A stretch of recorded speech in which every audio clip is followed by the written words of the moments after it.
صورت نہ کم ہو۔ مدنی چینل کے ناظرین، یہ بات تو بڑی مشہور ہے کہ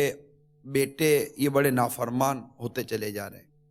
لیکن بیٹیوں کے بارے میں اتنا سنا نہیں جاتا تھا۔ لیکن نہ جانے ایسی کیا ہوا اب چل پڑی ہے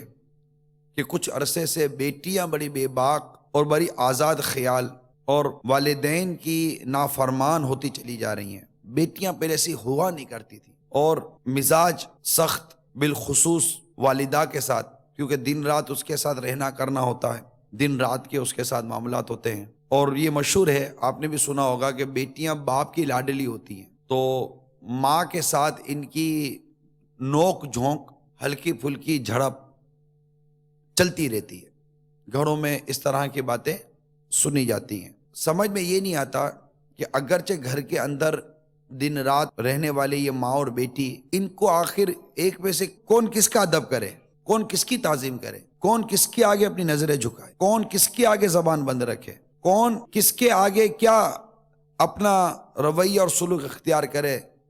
تو اگر یہ سارے سوالات کسی کے بھی سامنے رکھ دیے جائیں تو وہ ڈیفینیٹلی یہی جواب دے گا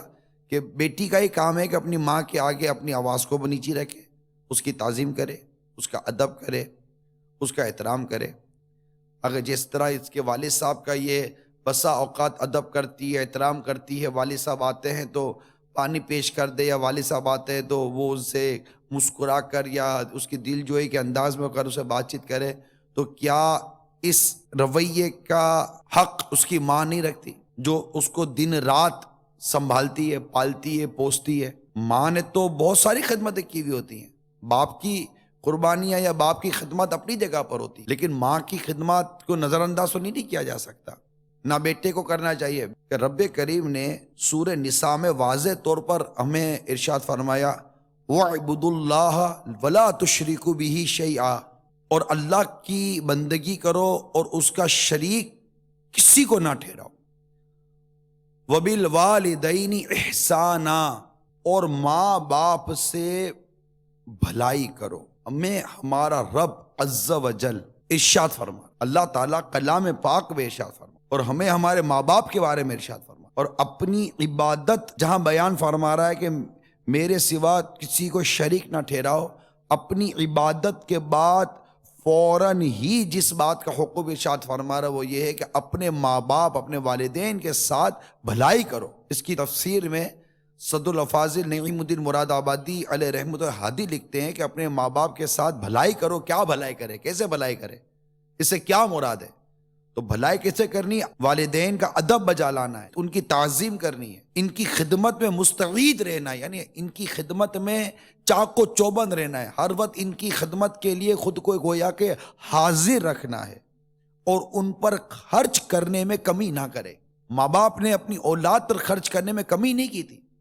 بلکہ ماں باپ نے تو اولاد پر خرچ کرنے کے لیے تو باپ نے کمایا تھا، لیکن جب اولاد کے پاس پیسہ آتا ہے تو وہ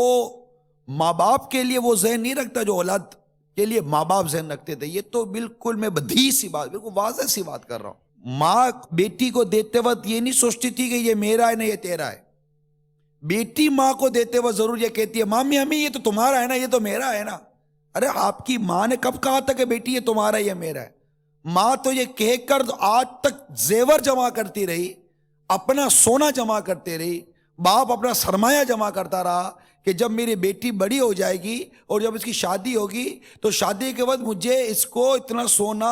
اتنا چاندی، اتنا زیور، اتنا روپیہ اس کو میں شادی پر مجھے دینا ہے، میں اپنی بیٹی کے اوپر خرچ کروں گا۔ آپ کے والدین آپ کے لیے پیسہ پیسہ پیسہ پیسہ جوڑیں اور یہ کہہ کر جوڑے کہ یہ میری بیٹی کے لیے میں کر رہا ہوں، اور جب آپ کے پاس کچھ، اگرچہ وہ آپ کا ہے، اگرچہ وہ آپ کا ہی ہے، میں یہ نہیں کہتا کہ وہ آپ کا نہیں ہے، جو آپ کو دیا وہ آپ کا ہی ہے، تو جو ماں باپ کہتا تھا وہ بھی تو ماں باپ ہی کہتا تھا نا۔